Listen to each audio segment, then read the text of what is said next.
আসসালামু আলাইকুম viewers, welcome to মনিজিস recipes. আজকে আমি আপনাদের তৈরি করে দেখাবো চিকেন রোস্ট, যেটার স্বাদ হবে একদম বিয়েবাড়ির চিকেন রোস্টের মতোই। বিয়েবাড়ির কথা বলতে একটি কথা মনে হয়ে গেল ভিউয়ার্স। আমি যখন ছোট ছিলাম তখন কোনো বিয়ে খেতে গেলে আমাকে যদি চিকেন রোস্টের রানের পাটটা না দেওয়া হতো, আমি গাল ফুলিয়ে বসে থাকতাম। যাই হোক ভিউয়ার্স, আজকে আমি যে রোস্টটি তৈরি করব, এটা তৈরি করা খুবই সোজা। জাস্ট কয়েকটা স্টেপ ফলো করলে আপনারা দারুণ এই মজাদার রোস্টটি তৈরি করতে পারবেন। চলুন দেখে আসি কী কী উপকরণ লাগছে। এখানে আমি চিকেনের পিস নিয়েছি 10 থেকে 11টি। এখানে আমি দেশি কক মুরগিটা ইউজ করেছি ভিউয়ার্স, কারণ এখন সব বিয়েতে এটা ইউজ করা হচ্ছে।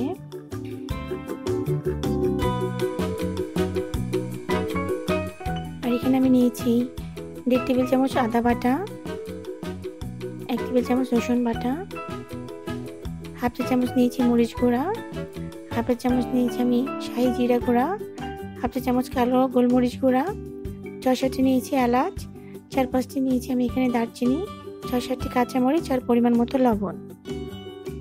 এখানে আমি আরও নিয়েছি কিছু বাদাম। এখানে আমি কাঠবাদাম, কাজু বাদাম, চীনা বাদাম, জয়ত্রী, তারপর নিয়েছি আমি জয়ফল। জয়ফলটা খুবই অল্প নিয়েছি ভিউয়ার্স, এটার গন্ধটা কিন্তু অনেক কড়া। এটা বেশি দিলে কিন্তু রোস্টের গন্ধটা নষ্ট হয়ে যাবে, তাই অল্প পরিমাণে ইউজ করবেন।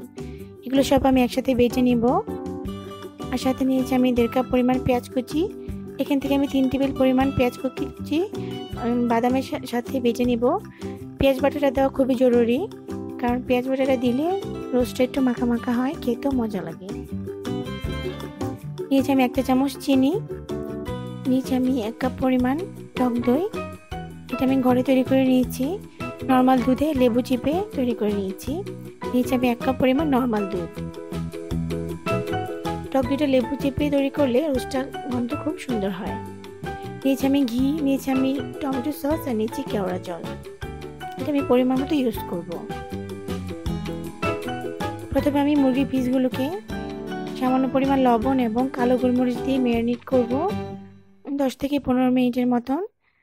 তারপর আমি এগুলোকে হালকা তেলে ভেজে নিব।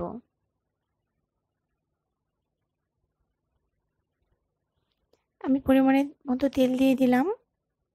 এখন আমি মুরগির পিসগুলো একে একে সব ভেজে উঠিয়ে নেব। খুব বেশি ভাজবো না ভিউয়ার্স, বেশি ভাজলে কিন্তু মুরগির রোস্টটা শক্ত হয়ে যাবে। জাস্ট হালকা ভাজা দিব, যাতে মুরগির কাঁচা ভাবটা চলে যায়।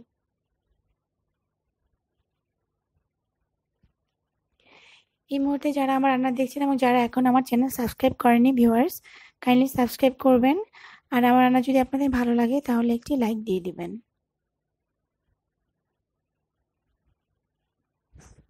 দেখুন ভিউয়ার্স, এইভাবে আমি একে একে সবগুলো মুরগির পিস ভেজে উঠিয়ে নেব।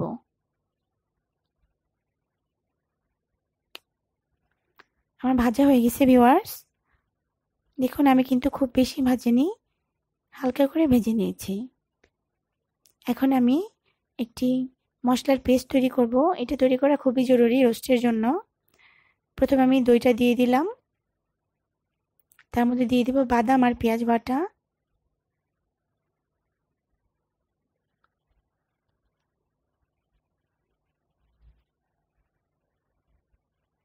দিয়ে দেবো আমি আদা বাটা, রসুন বাটা আর গুঁড়া মশলা আর লবণ। এই পেস্টটা রোস্টের জন্য খুবই খুবই ইম্পর্টেন্ট ভিউয়ার্স, কারণ এই পেস্টটা ইউজ না করলে রোস্টের কিন্তু গন্ধটাই ভালো আসবে না।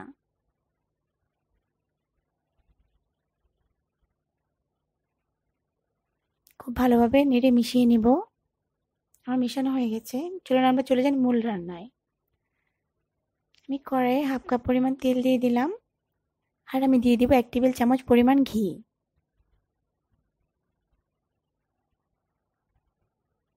এখন আমি পেঁয়াজ কুচিগুলো দিয়ে দিব।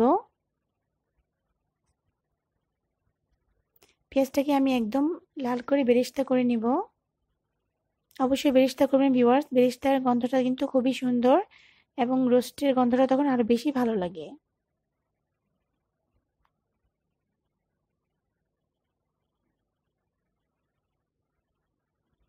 দিয়ে দিলাম আমি দারচিনি, আর দিয়ে দেবো এলাচ।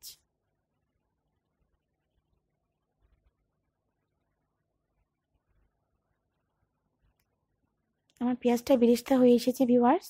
এ পর্যায়ে আমি এখান থেকে অর্ধেক পরিমাণ বেরেস্তা একটি বাটিতে তুলে রাখবো। এটা আমি পরে রোস্ট হয়ে যাওয়ার পর এটা উপরে ছড়িয়ে দেব, তাহলে খুবই সুন্দর একটা স্মেল আসবে।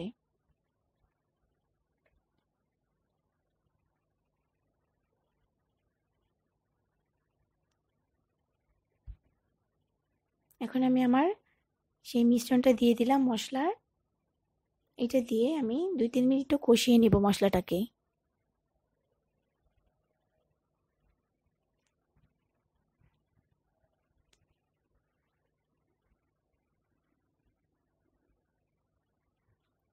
আমার মশলাটা কষানো প্রায় হয়ে এসেছে ভিউয়ার্স। এখন আমি এর মধ্যে একে একে মুরগির পিসগুলো সব দিয়ে দিব।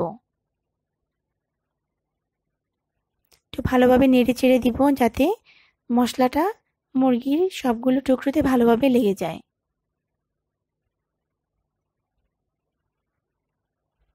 এখন আমি দিয়ে দিচ্ছি সেই 1 কাপ পরিমাণ দুধ। রোস্টে অবশ্যই দুধটা দিবেন ভিউয়ার্স, পানি না দেওয়াই ভালো। দুধ দিয়ে রান্না করলে রোস্টটা বেশি মজা হয়। দিয়ে দিচ্ছি কাঁচামরিচ,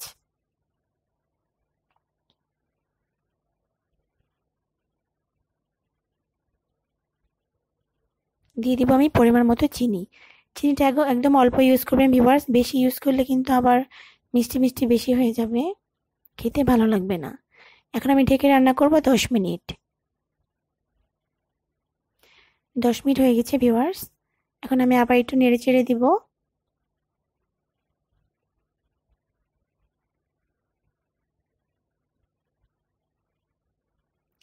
দিয়ে দিব আমি একটু টমেটো সস, এটা পরিমাণ মতো।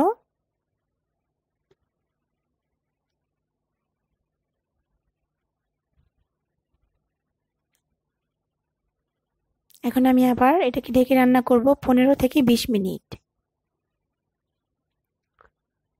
20 মিনিট পর ভিউয়ার্স দেখুন আমি কিন্তু মাঝখানে 2-3 বার নেড়ে দিয়েছি। আমার ঝোলটা কিন্তু শুকিয়ে এসেছে এবং রোস্টটাও কিন্তু প্রায় হয়ে এসেছে। এই পর্যায়ে আমি 1 চামচ কেওড়া জল দিয়ে দিলাম। এই কেওড়া জলটাও খুব ইম্পর্টেন্ট ভিউয়ার্স, বিয়েবাড়ি রোস্টের মতো করতে হলে কেওড়া জলটা অবশ্যই দিতে হবে।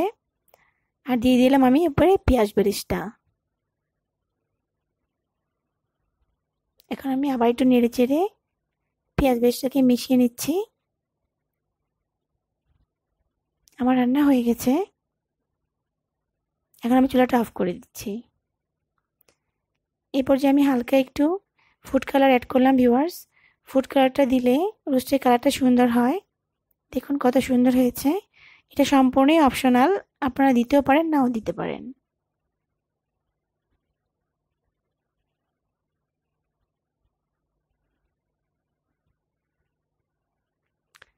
এখন ভিউয়ার্স আমি একটি ডিশে বেড়ে নিয়েছি আমার রোস্ট। কত সুন্দর লাগছে দেখতে, খেতেও কিন্তু দারুণ মজা। আমার রান্না যদি ভালো লেগে থাকে ভিউয়ার্স, তাহলে আপনার ফ্রেন্ডস অ্যান্ড ফ্যামিলির মাধ্যমে রান্না শেয়ার করবেন। রান্না করে খেয়ে জানাবেন কেমন লাগলো। আপনাদের জন্য কোনো রেসিপি রিকোয়েস্ট থাকে অবশ্যই বলবেন, আমি চেষ্টা করব রান্না করে দেখাতে। ভালো থাকবেন, সুস্থ থাকবেন। আল্লাহ হাফেজ।